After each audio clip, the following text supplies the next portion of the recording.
사상 최악의 폭염이 전국을 뒤덮고 있습니다.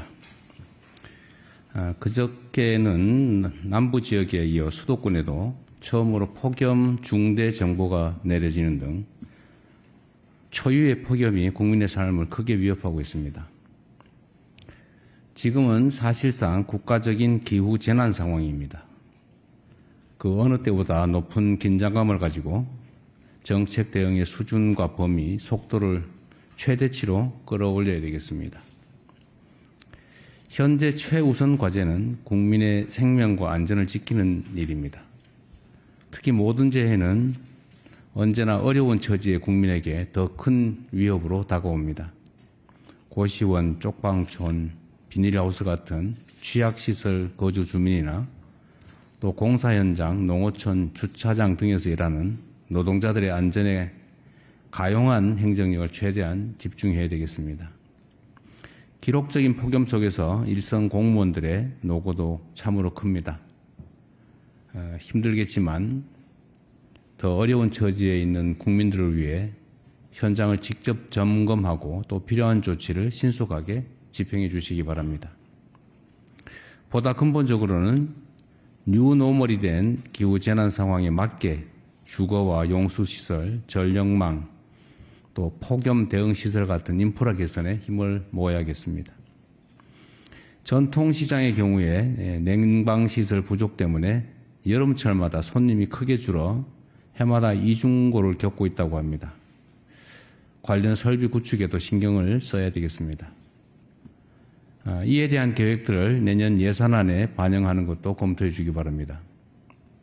어디에 살고 또 어디에서 일을 하느냐에 따라 국민의 생사가 좌우되는 일이 생겨서는 안 되겠습니다. 폭염 재난 대응에 총력 집중해 주기 바랍니다. 우리 국민주권정부의 두 번째 업무 보고가 어제로 마무리됐습니다. 사상 처음으로 업무 보고가 공개된 지난해보다 업무 보고 준비가 충실하게 이루어졌다는 생각이 듭니다. 물론 평소에 성실하게 성과를 낸 덕분이겠죠. 업무 보고는 끝났지만 진짜 중요한 것은 지금부터입니다. 거창한 설계도나 화려한 청사진보다는 국민의 삶을 실제 변화시키기 위한 간절한 정성 그리고 발빠른 실천이 더없이 중요합니다. 적극적이고 세밀하게 그리고 신속하게 준비된 정책을 집행해 주시기 바랍니다.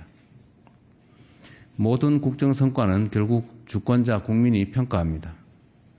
좋은 의도로 시작한 정책이라도 국민이 효과를 체감하지 못하거나 도리어 국민들의 삶에 피해를 준다면 안 하는 이만 못하겠죠.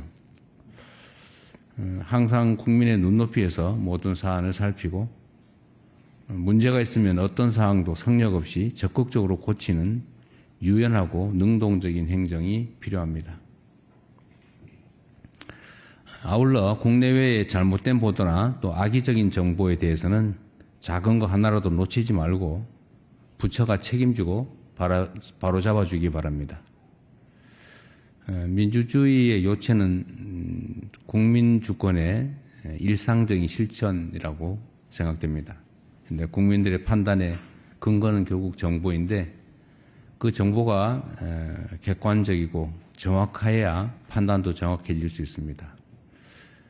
국민들의 판단, 즉 집단적인 의견인 여론을 왜곡, 조작하기 위해서 가짜 정보, 조작 정보를 유포하는 행위에 대해서는 엄정하게 대응해 주시기 바랍니다. 이제 정부 임기가 1400여일 남았습니다. 한 번 더 신발끈을 단단하게 묶고 국민이 체감하는 국정 성과를 내는데 최선을 다해 주기 바랍니다.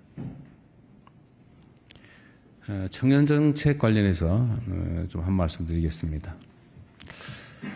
여러 국정 과제 가운데 속도를 높여야 될 것 중 하나가 청년 대책입니다. 청년들은 지금 거의 취약계층이 돼가고 있습니다. 여러 가지 요인들이 있겠죠. 그래서 많은 정책들을 정부에서 준비하고 있는데 부처별로 청년 사업들 간의 연계성이 떨어지거나 또는 청년 정책의 구체적 내용을 쉽게 파악하기 힘들다라는 지적이 많습니다. 얼마 전에 청와대가 실시한 청년 FGI 조사에서도 청년 정책의 가지수는 많은데 핵심 문제를 해결하는 국지간 정책은 별로 없다라는 목소리가 높았다고 합니다. 청년들의 실제 수요와 생애 주기에 맞게 정책들을 촘촘하게 정비하고 또 지원 정책들 간의 시너지 효과를 극대화하는 노력이 필요하겠습니다. 청년 정책을 교육과 취업, 또 소득과 자산, 주거와 결혼 등 청년 삶의 핵심 영역을 중심으로 재편하는 것을 적극적으로 검토해야겠습니다. 보편적 지원이 필요한 부분은 지원 문턱을 낮춰서 보다 많은 청년들이 수혜를 받을 수 있게 하고, 맞춤형 지원이 필요한 부분은 지원 체계를 두텁게 설계하는 방안을 고려해 주시기 바랍니다. 정책을 만드는 것만큼 중요한 것이 정책의 접근성을 높이는 것입니다. 각종 청년 관련 정책과 제도들이 워낙 복잡하게 여러 부처에 흩어져 있어서 이를 아는 사람만 활용한다라는 비판이 큰 것도 현실입니다. 앉아서 신청을 기다리기만 할 것이 아니라 대상자들에게 이를 선제적으로 안내해서 최대한 많은 신청을 유도하는 인공지능 온라인 시스템 같은 것도 구축해 주면 좋겠습니다. 최근 청년 미래적금 심사 과정에서 가입 유형을 잘못 안내하는 바람에 일부 신청자들이 큰 혼란을 겪고 심지어 정부를 비난하는 일이 생기고 있습니다. 관계 당국은 부당한 피해자들이 생기지 않도록 상황을 면밀하게 살피고 또 새로운 제도를 도입할 때는 정확한 정보를 제공할 수 있도록 만전을 기해야 되겠습니다. 언제나 말씀드리는 것처럼 공급자의 입장이 아니라 수혜자인 청년의 시각에서 제도 전반을 끊임없이 보완하고 또 개선하는 노력을 꾸준하게 기울여야 되겠습니다. 이상입니다. 감사합니다.